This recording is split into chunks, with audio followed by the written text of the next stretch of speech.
अस्सलाम अलैकुम दोस्तों।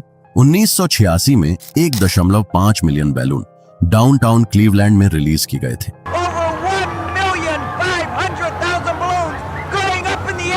एक सिर्फ चैरिटी इवेंट के लिए और ग्रोइंग शहर क्लीवलैंड को मैप पर पहचान बदलने के लिए। लेकिन जो चीज एक शानदार तमाशा बनने वाली थी वो वक्त के साथ एक डिजास्टर बन गई। इस इवेंट का नाम था बैलून फेस्ट। क्लीवलैंड उस वक्त अपनी खराब शोहरत से परेशान था। एक ऐसा निकनेम जो शहर का पीछा नहीं छोड़ता था।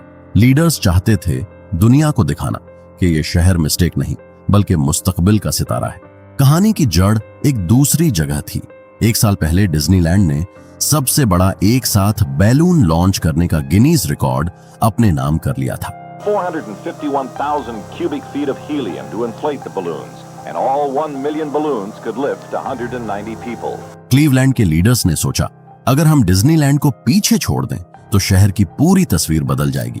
बस यहीं से यूनाइटेड वे ऑफ क्लीवलैंड ने एक बड़ा मंसूबा बनाया, तकरीबन 1.5 मिलियन बैलून एक साथ फिजा में छोड़ने का। महीनों की मेहनत लगी इस प्लान को अमल में लाने के लिए। एक पूरा सिटी ब्लॉक जितना बड़ा नेट बनाया गया और हजारों वॉलंटियर्स ने रातें जागकर हर बैलून को हाथ से भरा। आखिर 27 सितंबर 1986 का दिन आ पहुंचा। वो दिन जो क्लीवलैंड की तारीख में हमेशा के लिए लिखा जाने वाला था। लेकिन जब शहर के बीच इस बड़े इवेंट की तैयारियां अपने आखिरी मरहले में थीं, कुछ मील दूर लेक एरी के पानी में एक बिल्कुल अलग कहानी लिखी जा रही थी। रात को वहां एक जबरदस्त तूफान आया था। रेडियो पर बार बार वार्निंग दी जा रही थी, सीवियर थंडरस्टॉर्म वॉच अभी तक जारी है।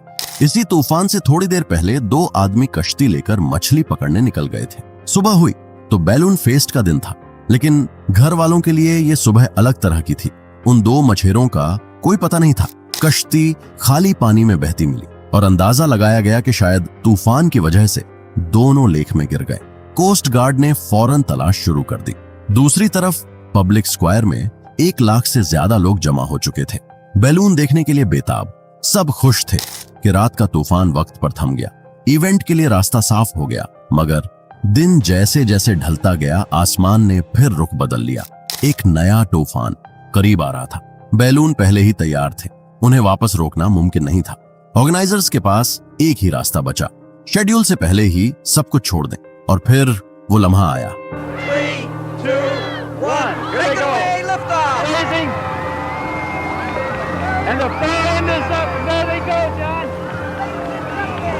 The Guinness Book of World Records has just been broken in Cleveland. Over 1,500,000 balloons going up in the air at this. ऐलान हुआ कि रिकॉर्ड टूट चुका है। 1.5 मिलियन बैलून। मंजर दिलकश था, लोग खुश थे, तालियां बज रही थी।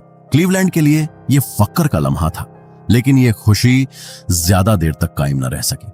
सबका ख्याल था कि हीलियम भरे बैलून धीरे धीरे हवा में तैरते रहेंगे, फिर एक एक करके आहिस्ता जमीन पर उतर आएंगे।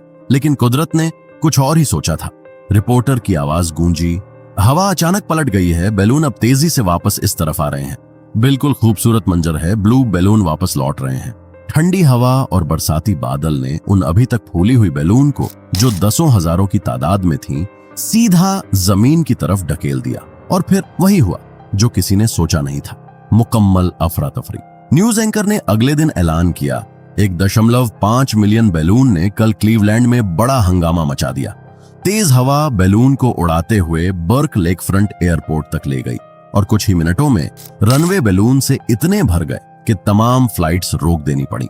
कई सड़कों पर भी बैलून गिरे, जिनकी वजह से हादसे हुए और रास्ते बंद करने पड़े जब तक बुलडोजर बुलाकर उन्हें साफ नहीं किया गया।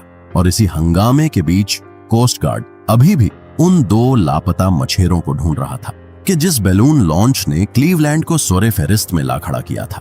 वही लॉन्च अब कोस्ट गार्ड के रास्ते की सबसे बड़ी रुकावट बन चुका था।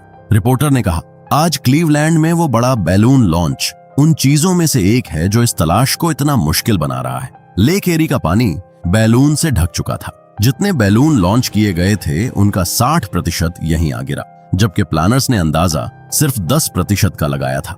एक रेस्क्यू वर्कर ने कहा, यह बिल्कुल ऐसा है जैसे घास के ढेर में सुई ढूंढना हो। जरा सोचो, किसी इंसान को पानी में तैरते हुए ढूंढना या सिर्फ एक लाइफ जैकेट नजर में लाना जब पूरा पानी बैलून से भर चुका हो।